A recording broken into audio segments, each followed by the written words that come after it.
Halo sahabat-sahabat keluarga Pandu, bagaimana kabarnya hari ini? Semoga kita selalu sehat dan dimampukan Tuhan untuk melakukan tugas dan kerja kita.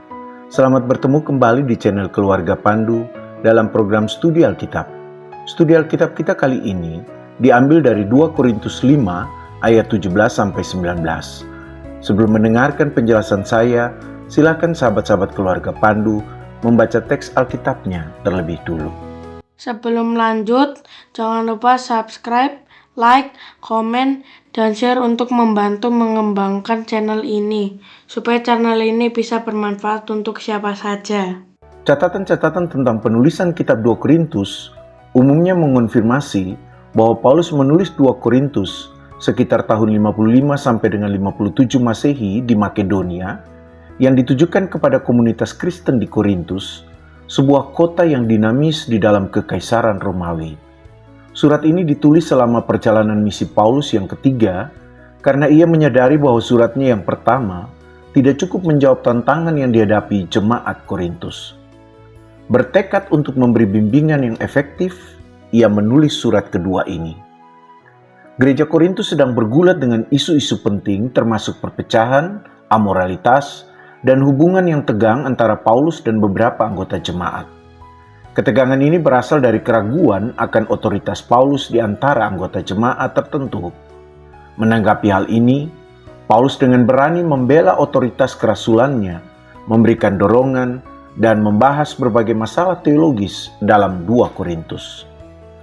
Dalam pasal 5, Paulus dengan yakin mengontraskan keberadaan duniawi yang diwakili oleh kemah atau tubuh jasmani dengan pengharapan akan tempat tinggal surgawi.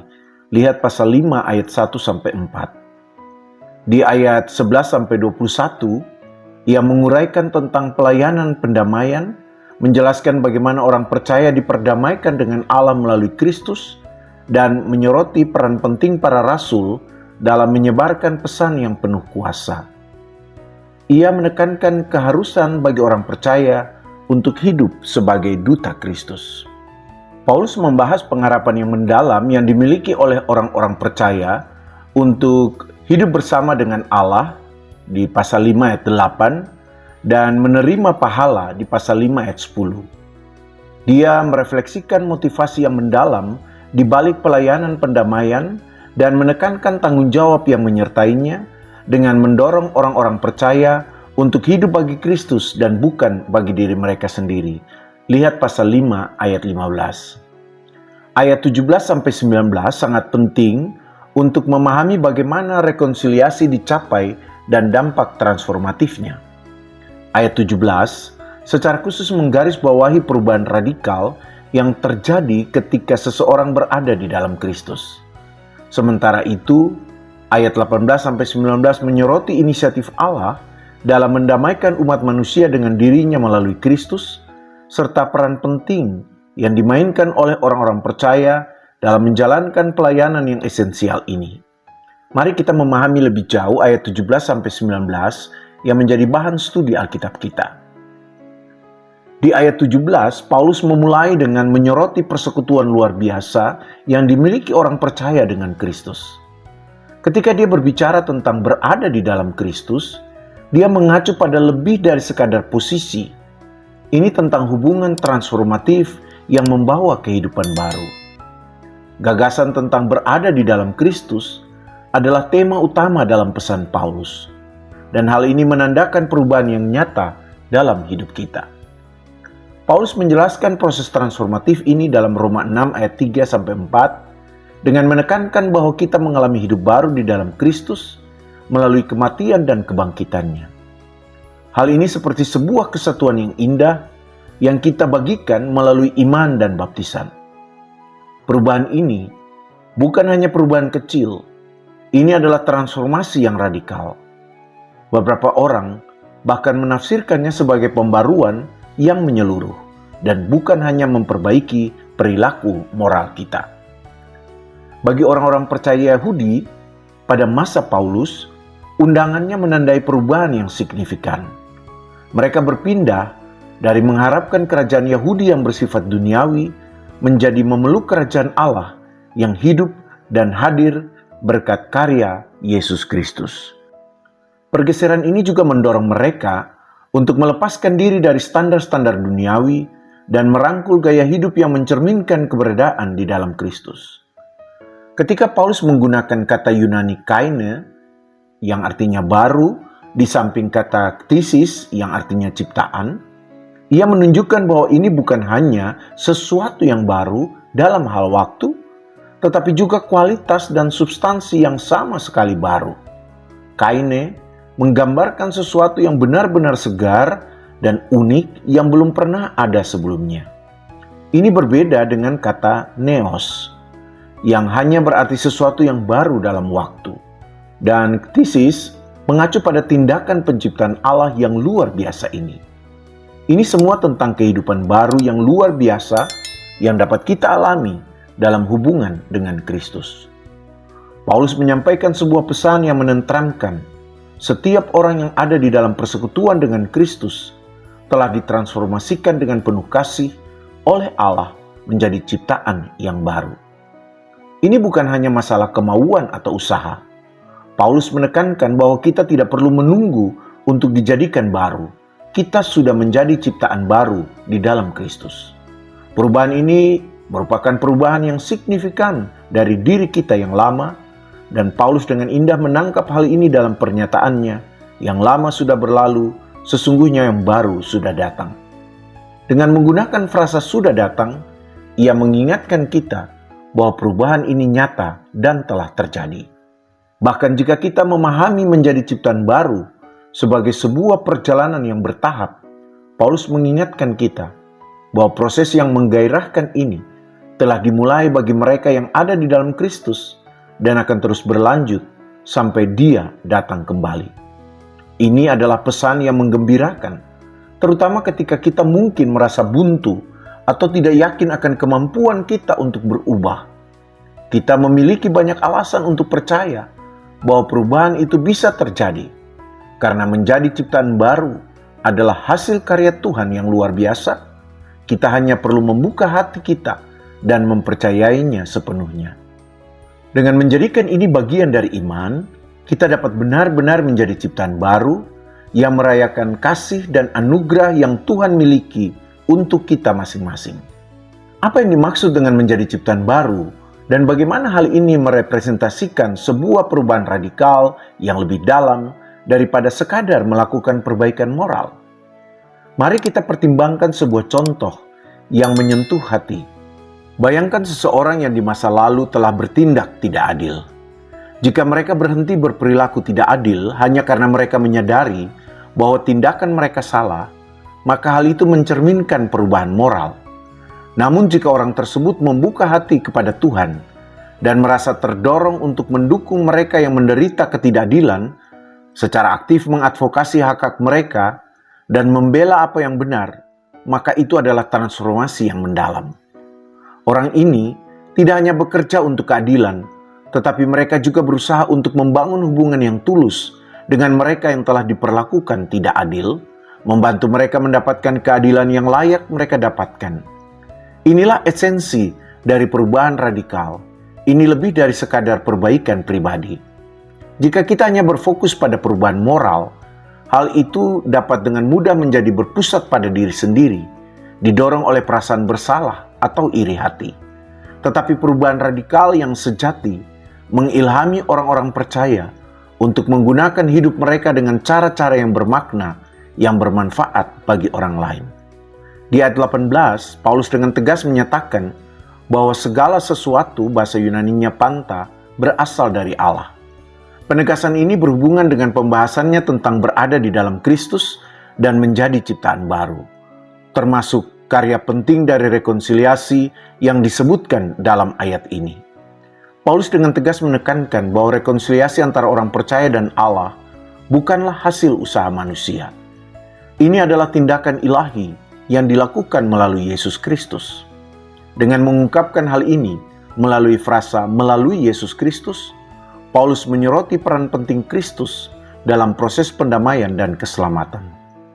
Istilah Yunani katalaksantos menggambarkan pemulihan hubungan yang mendalam menuju keadaan yang harmonis.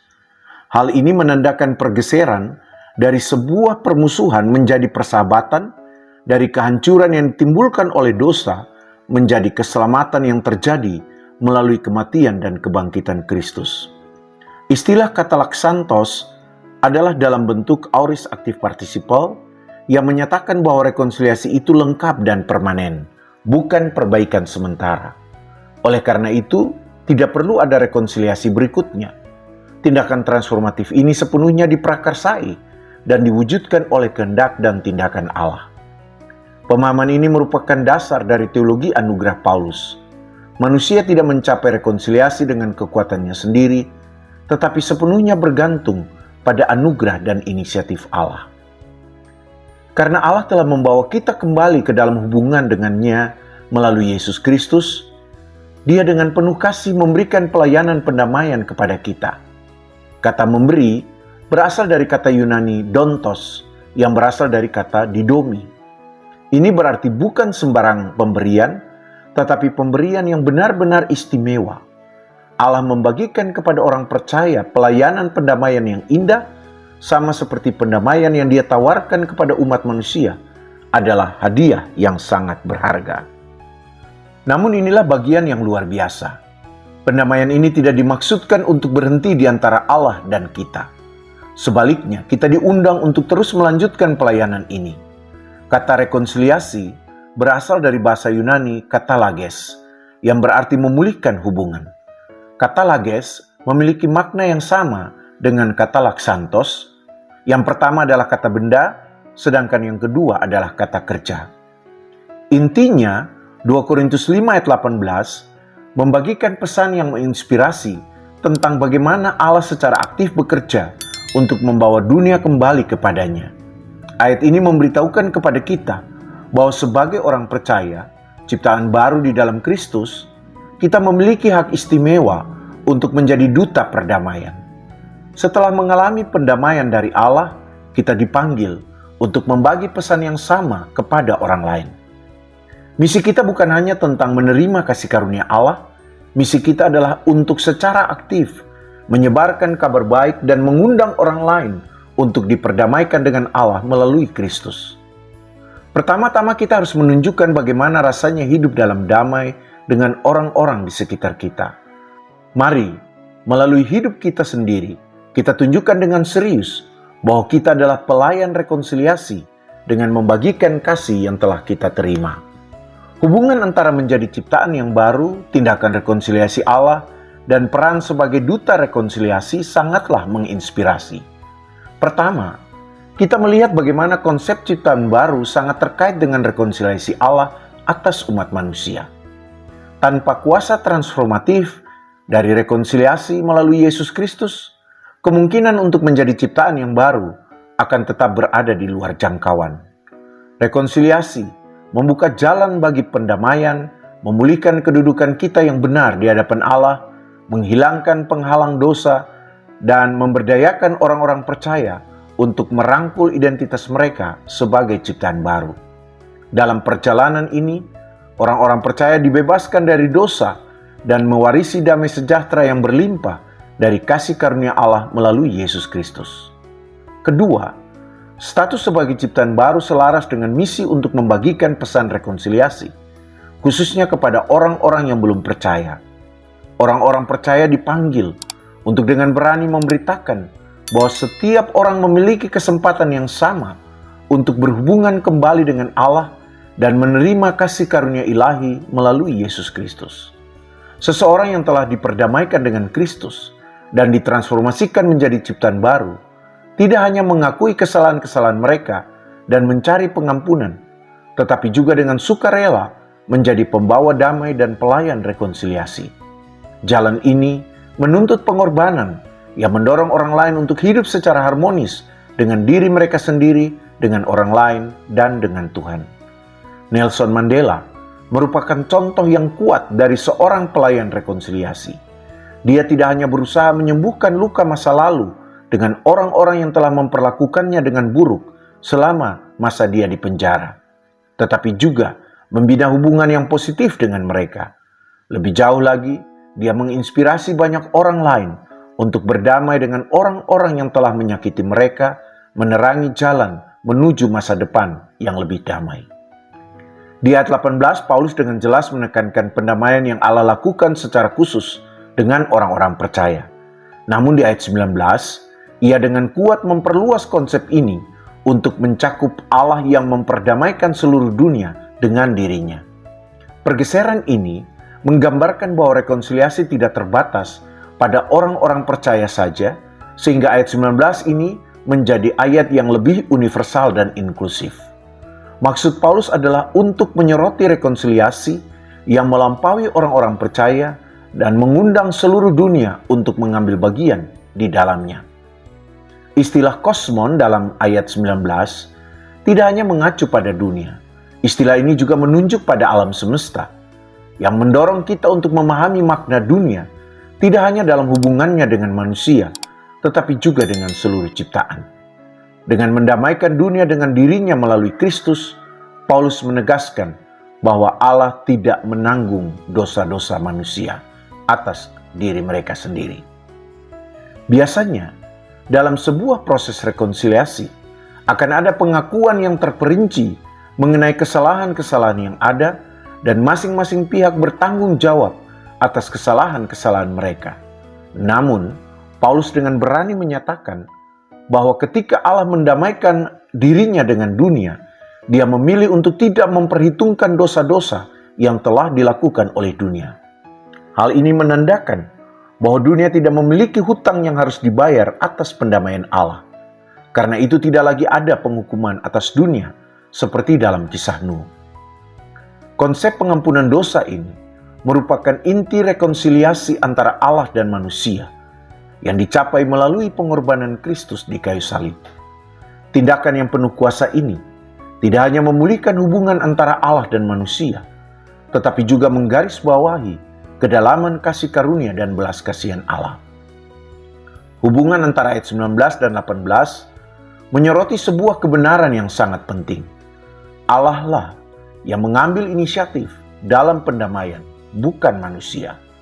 Rekonsiliasi ini secara definitif dicapai melalui Yesus Kristus, satu-satunya pengantara antara Allah dan manusia. Selain itu, Allah memberdayakan orang-orang percaya untuk melakukan pelayanan pendamaian. Di ayat 19, Paulus berbicara tentang logon tes katalages, yang secara tegas saya tafsirkan sebagai firman pendamaian. Hal ini mengindikasikan bahwa pesan yang kita beritakan sebagai orang percaya harus berpusat pada rekonsiliasi, sebuah pesan transformatif yang membawa perdamaian sejati bagi dunia. Rekonsiliasi di sini bersifat universal dan inklusif, karena Allah juga mendamaikan dunia dengan dirinya. Untuk itu, semua orang percaya bersama dengan gereja dipanggil untuk menyampaikan pesan ini kepada semua orang, tanpa memandang latar belakang agama, etnis, status sosial, atau perbedaan lain yang mungkin menghalangi pelayanan pendamaian itu. Jika kita memahami dunia yang disebutkan oleh Paulus di ayat 19 sebagai mencakup semua makhluk atau seluruh ciptaan, maka pesan rekonsiliasi kita meluas kepada semua makhluk. Ini berarti bahwa pekerjaan yang kita lakukan dalam rekonsiliasi harus memiliki dampak yang mendalam dan positif bagi semua makhluk dan seluruh ciptaan. Ini termasuk menghadirkan damai untuk semua ciptaan. Demikian studi Alkitab kita kali ini. Teruslah belajar dan mendalami firman Tuhan. Biarlah Roh Kudus menolong kita untuk melakukan firman Tuhan ini di dalam hidup kita. Jangan lupa mendoakan dan terus mendukung program studi Alkitab ini. Silakan studi Alkitab ini dibagikan kepada siapa saja yang membutuhkan dan mau belajar tentang studi Alkitab ini, agar firman Tuhan semakin tersebar dan studi Alkitab ini juga bisa menjadi berkat bagi lebih banyak orang yang mau mengenal dan belajar firman Tuhan. Tuhan Yesus memberkati kita.